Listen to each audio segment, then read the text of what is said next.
서울 시내 오래된 고시원 복도에는 새벽부터 이상한 정적이 감돌았습니다.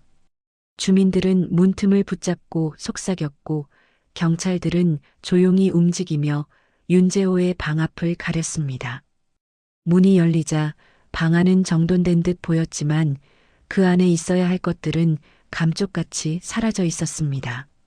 재호가 평생 손에서 놓지 않던 재단용 칼과 실타래, 바늘, 가죽 조각들까지 흔적 없이 비어 있었습니다. 방 한가운데에는 빈 가방 틀만 남아 있었고 한쪽은 거칠게 찢겨 있었습니다. 경찰은 낮게 말했습니다. 이건 누가 가져간 겁니까? 관리인은 떨리는 목소리로 어젯밤 재호 씨, 저걸 보며 한숨만 쉬었어요. 라고 답했습니다. 그 말은 복도에 모인 사람들의 가슴을 더 무겁게 만들었습니다. 재호는 원래 말수가 적었지만 주변 사람들에게 예의 바르고 따뜻한 사람이었습니다. 그런 그가 왜 이렇게 조용히 무너진 것인지 누구도 짐작하지 못했습니다. 친구 박동철이 숨을 고르며 방에 들어섰습니다. 그는 방을 둘러보다 벽에 남은 먼지 자국을 보았습니다. 가방 형태로 깨끗이 지워진 자리는 누군가 무언가를 떼어냈다는 증거였습니다. 바닥에는 스케치북이 떨어져 있었고 마지막 장은 사라져 있었습니다. 종이 결에는 누군가 이름을 적었다 지운 듯한 흔적이 남아 있었습니다. 동철은 싸늘한 감각을 느끼며 중얼거렸습니다. 재호야, 너 대체 무슨 일을 겪은 거냐? 그는 스케치북을 조심스럽게 집어들었지만 어떤 페이지에서도 재호의 마지막 마음을 알 수 있는 문장은 찾을 수 없었습니다. 조용한 방 안에는 남겨진 공기만이 그의 고독을 말해주는 듯 했습니다. 오래된 전등이 가느다란 소리를 내며 깜빡였고 창문 하나 없는 좁은 공간에는 밤새 쌓인 냉기가 스며 있었습니다. 방 구석의 작은 종이 상자에는 정체를 알 수 없는 열쇠와 접힌 영수증 몇 장이 들어 있었습니다. 동철은 손끝이 떨리는 것을 느끼며 천천히 눈을 감았습니다. 너를 이렇게 만든 게 대체 뭐였을까? 바깥 복도에서는 누군가 숨죽이며 우는 듯한 기척이 스쳤고 그 소리는 마치 재호가 마지막으로 남긴 외로운 흔적처럼 길게 번져나갔습니다. 누구도 쉽게 말하지 못했지만 모두가 느끼고 있었습니다. 이 방에는 아직 밝혀지지 않은 이야기가 숨어 있었습니다. 이제 본격적인 이야기가 시작됩니다. 구독은 무료이니 편하게 눌러두시면 앞으로 이어지는 내용도 놓치지 않으실 거예요. 공감되는 이야기 계속 준비하겠습니다. 동철은 마지막으로 방 안을 한 바퀴 둘러보았습니다. 흔적 하나까지 놓치지 않으려는 듯 그의 눈빛은 흔들렸습니다. 그는 문을 닫기 전 조용히 속삭였습니다. 재호야, 내가 알아낼게. 서울의 오후는 흐렸고 고시원 복도에는 아직도 잔향 같은 긴장감이 남아 있었습니다. 박동철은 경찰의 조사를 마친 뒤 혼자 벽에 기대 서 있었습니다. 손에는 재호의 스케치북이 들려 있었는데 마지막 장이 찢겨나간 자리만이 그를 계속 붙잡았습니다. 왜 마지막 페이지만 없어진 거냐? 그는 천천히 스케치북을 넘기며 재호가 며칠 전까지 그려온 가방들을 살펴보았습니다. 눈에 익은 디자인도 있었고 처음 보는 형태도 있었지만 유독 반복해서 그린 가방 한 개가 있었습니다. 남성용 서류 가방, 낡은 손잡이와 해진 모서리까지 똑같이 그려져 있었습니다. 동철은 낮게 중얼거렸습니다. 이 가방 누구 거야? 그는 스케치북을 가방 틀 옆에 놓고 방 안을 더 자세히 살폈습니다. 책상 서랍은 비어 있었고 휴지통에는 잘게 찢긴 종이 몇 조각만 남아 있었습니다. 그 중 하나를 펼쳐보니 금액이 적힌 영수증 일부였습니다. 날짜는 재호가 아파트를 팔기 직전이었습니다. 팔기 전에 무슨 돈을 쓴 거지? 동철은 미간을 좁히며 생각을 이어갔습니다. 재호가 평소 씀씀이가 적었던 걸 잘 알기에 그 금액은 더욱 이상했습니다. 한참을 바라보다 그는 다시 방 구석의 작은 상자에 손을 넣었습니다. 그 안에는 낯선 열쇠 한 개가 소리를 내며 굴러나왔습니다. 열쇠는 오래된 금속 냄새를 풍기며 차갑게 식어 있었습니다. 경찰은 그 열쇠를 보고 고시원 거랑은 다릅니다. 어디 열쇠인지 조사를 더 해봐야겠어요. 라고 말했습니다. 동철은 열쇠를 손바닥에 올려놓고 조용히 숨을 들이켰습니다. 재호야, 너 혼자 얼마나 버틴 거냐? 그의 가슴 깊은 곳에서 설명할 수 없는 불길함이 스며 올라왔습니다.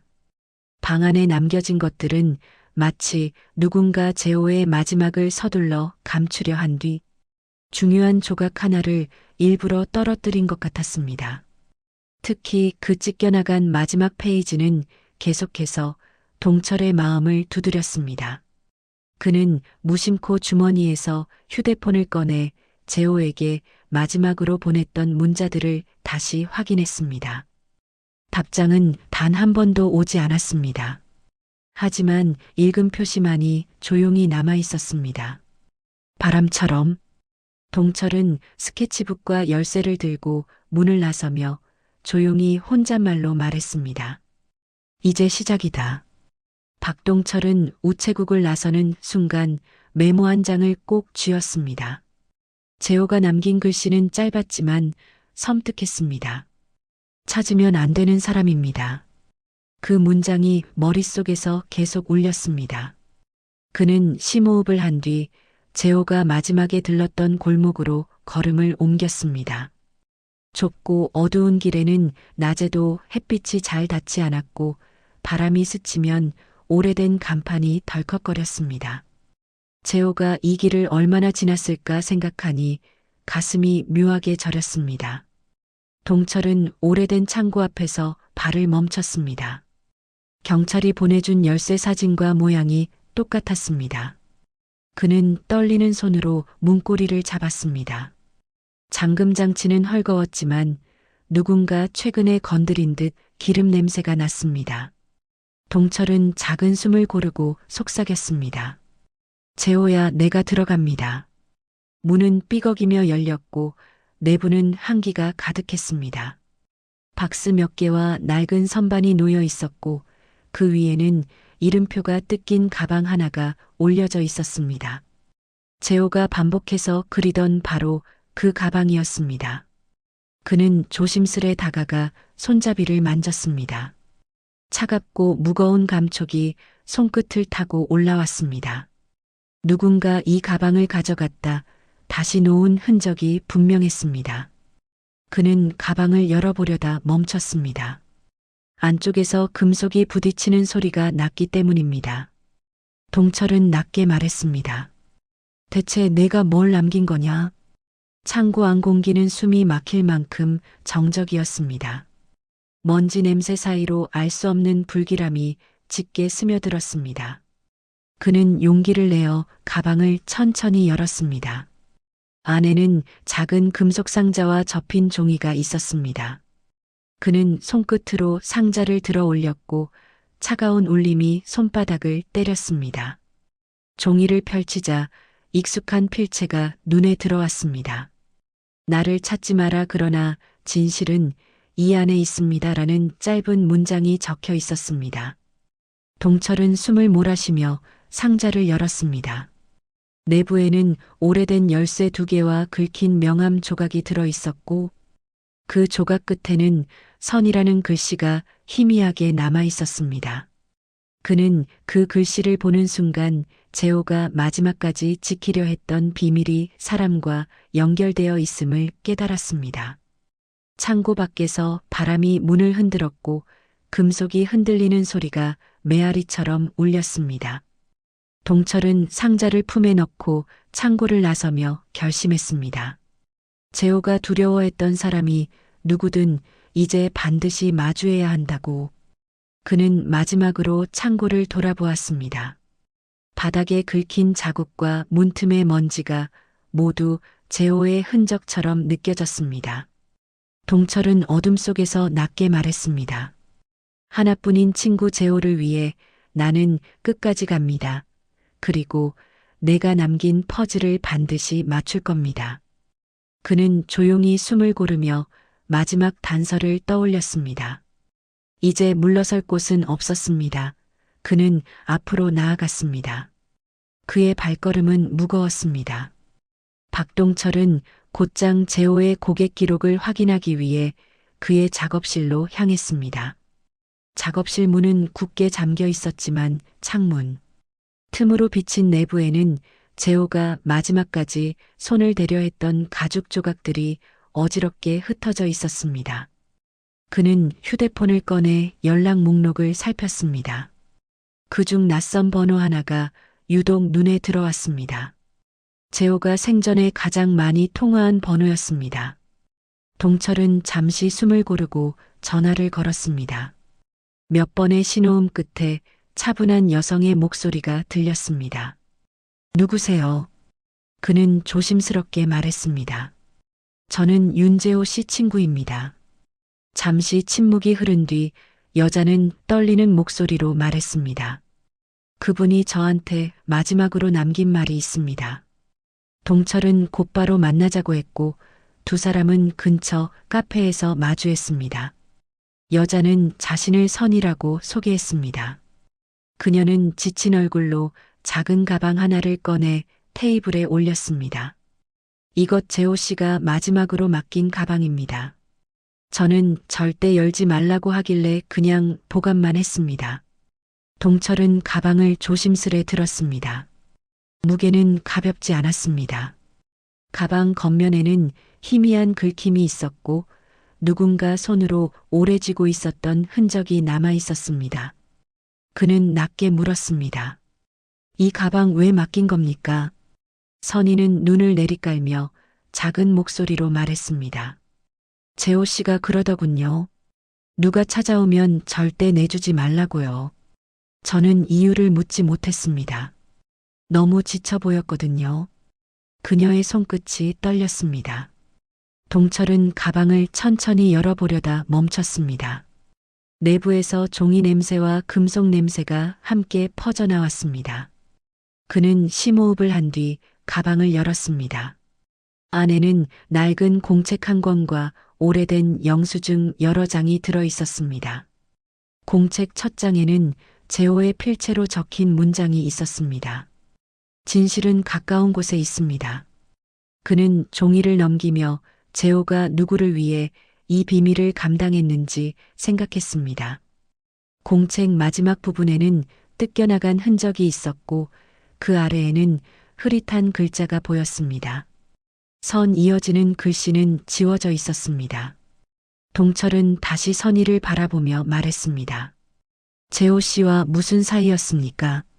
선희는 잠시 침묵하다 입을 열었습니다. 저는 그저 의뢰인일 뿐입니다. 하지만 재호 씨는 제게 어떤 사람을 조심하라고 했습니다. 이름도 말해주지 않은 채였습니다. 그녀의 말은 떨렸고 그의 가슴 깊은 곳에서 서늘함이 번졌습니다. 동철은 마지막 페이지를 조용히 속으로 말했습니다. 지금부터 아무도 믿으면 안 돼. 분명 이 여자와도 관련이 있어.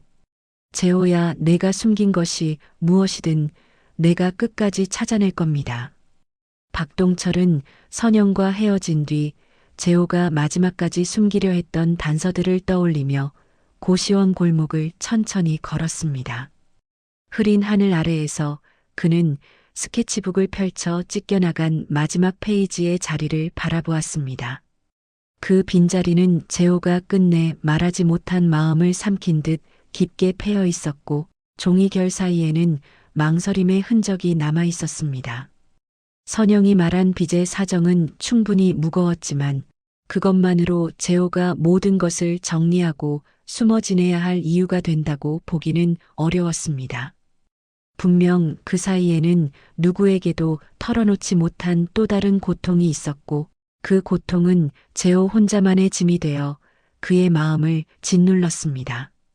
동철은 주머니에서 금속 상자를 꺼내 열쇠 2개와 긁힌 명함 조각을 다시 바라보았습니다. 명함 끝에 선이라는 글씨는 분명 누군가의 이름 일부였고 재호의 마지막 흔적과 연결되어 있다는 느낌이 더 강해졌습니다. 그는 조용히 중얼거렸습니다. 재호야, 너는 대체 무엇을 지키려 한 거냐?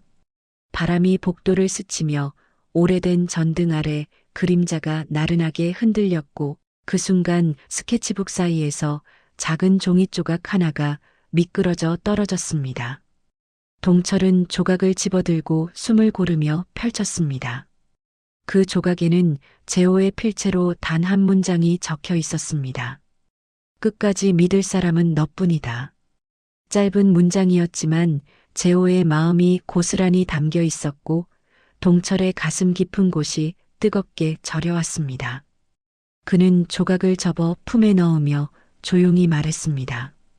그래, 내가 남긴 진실, 내가 반드시 찾겠습니다.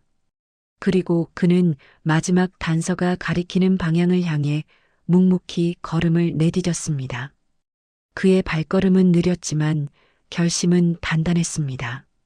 재호가 어떤 마음으로 마지막 날들을 견뎠는지 떠올릴수록 그의 가슴에는 먹먹한 울림이 차올랐습니다. 고시원 바람은 차가웠고 벽에 스친 소리 하나에도 재호의 그림자가 어른거리는 듯 했습니다.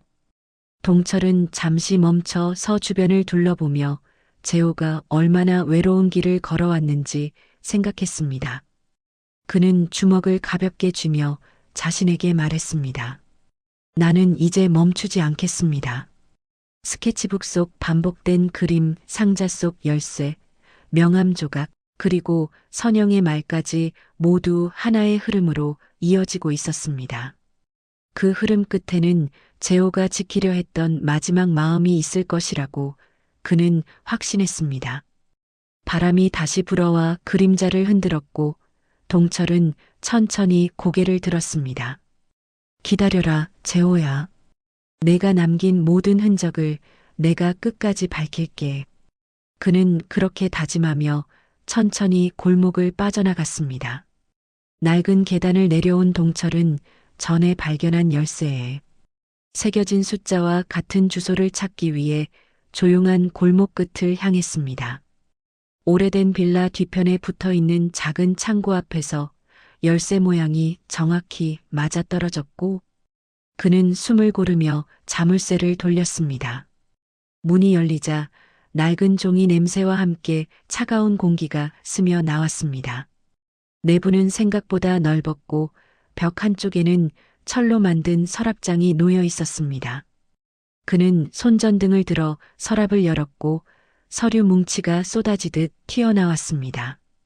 가장 위에 있던 서류에는 사기 피해자 명단과 사건 개요가 정리돼 있었고 피의자란에 선영의 엄마 이름이 선명하게 적혀 있었습니다. 피해액은 총 8,500만 원, 피해자 5명. 서류 곳곳에는 빨간 펜으로 덧칠된 글씨가 보였습니다. 아이 얼굴만 보면 돈 바로 나온다. 그는 숨을 삼키며 다음 서류를 펼쳤습니다. 피해자 중 한 명의 진술서에는 재호가 선영, 엄마의 연인이었으니 대신 책임지라며 고시원 주소까지 적어놓은 기록이 있었습니다. 동철은 낮게 중얼거렸습니다. 재호야, 너 이 사람들한테 실제로 쫓기고 있었던 거구나. 이어서 발견된 노란 메모지에는 재호의 글씨로 적힌 문장이 있었습니다. 그들이 고시원 복도까지 왔다. 아이만 보여달라고 했다. 글씨가 삐뚤빼뚤하게 떨려 있었고 메모 끝에는 얼룩이 번져 있었습니다. 책상 위에는 작은 녹음기도 놓여 있었고 재생 버튼을 누르자 낮고 거친 남자의 목소리가 흘러나왔습니다. 윤재호 씨, 당신이 안 나오면 아이 얼굴이라도 보게 해줘. 그럼 우리도 생각해보지. 동철은 손을 떨며 녹음기를 내려놓았습니다. 창고 반대편 박스에서는 재호가 적은 이동 계획표가 발견되었습니다. 외곽 지역 버스 시간, 임대 문의 기록, 병원 전입 신청 메모까지 꼼꼼히 정리돼 있었습니다. 그러나 마지막 줄에는 굵은 선으로 이렇게 적혀 있었습니다. 그들이 주소를 알아냈다. 선영을 데리고 있으면 더 위험하다. 동철은 한동안 움직이지 못했습니다.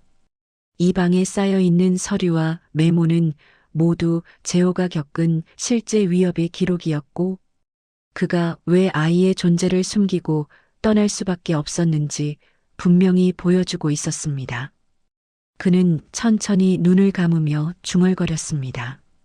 재호야, 내가 이제 다 알아낸다. 그리고 내가 왜 말을 못했는지 이제 이해한다. 창고에서 나온 동철은 손에 남은 녹음기의 차가운 감촉을 느끼며 메모에 적힌 주소를 따라 또 다른 작은 공간을 찾았습니다. 열쇠가 맞아떨어진 문이 열리자 더 오래된 방 하나가 모습을 드러냈습니다. 방 안은 정리되지 않은 서류와 물건들로 가득했고 재호가 급히 옮겨놓은 듯한 흔적이 남아 있었습니다. 벽 한쪽에는 선영 엄마가 연루된 사기 사건의 신문 스크랩이 여러 장 붙어 있었고 피해자들의 사진이 동그라미로 표시되어 있었습니다. 그 옆에는 재호의 글씨로 보이는 문장이 적혀 있었습니다. 그들은 돈보다 아이를 먼저 찾는다. 동철은 책상 위 자료들을 넘겼습니다. 피해자 중 한 명의 메모에는 이런 말이 적혀 있었습니다. 남자 혼자선 못 갚는다. 아이가 있지 않나? 그는 메모를 내려놓으며 깊게 숨을 들이켰습니다. 재호가 두려워했던 대상은 단순한 채권자가 아니라 아이를 이용해 돈을 받아내려던 사람들이었습니다. 책상 서랍을 열자 선영 엄마의 편지 일부가 나왔습니다.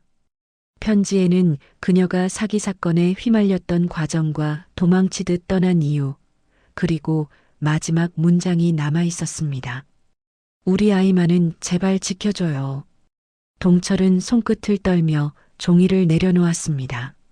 작업대 아래 상자에서는 재호가 만든 두 개의 작은 가방이 나왔습니다. 하나는 선영이 들 수 있는 크기였고 다른 하나는 외부 표시가 없는 검은색이었습니다. 그 안에는 비상식량과 아이 옷, 그리고 이렇게 적힌 메모가 있었습니다. 위급하면 이 가방만 들고 나가라. 그는 미완성 지갑도 발견했습니다. 어린 손에 맞춰 만든 듯한 작은 크기였고 옆에는 선영이 쓴 낙서가 놓여 있었습니다. 아빠 또 만들어요. 동철은 그 글씨를 손끝으로 쓰다듬으며 중얼거렸습니다. 재호야, 너는 끝까지 이 아이와 도망갈 준비를 했구나. 하지만 실행하지 못한 이유는 하나였습니다. 방 구석에서 찾은 메모에서 그는 그 이유를 확인했습니다. 그들이 이미 집 앞까지 왔다. 오늘은 못 나간다. 동철은 그 문장을 바라보며 중얼거렸습니다. 재호야, 너는 끝까지 아이를 지키려 한 거구나. 방 안은 고요했지만 그 고요 속에는 재호가 마지막까지 견뎌낸 두려움과 절망이 그대로 남아 있었습니다. 그는 숨을 고르며 마지막 메모를 접어 품에 넣었습니다. 재호가 남긴 두려움과 선택의 무게가 손끝에 그대로 남아 있었습니다. 마지막 열쇠가 가리키던 문은 오래된 건물 뒤편, 외부에서 잘 보이지 않는 좁은 통로 끝에 있었습니다.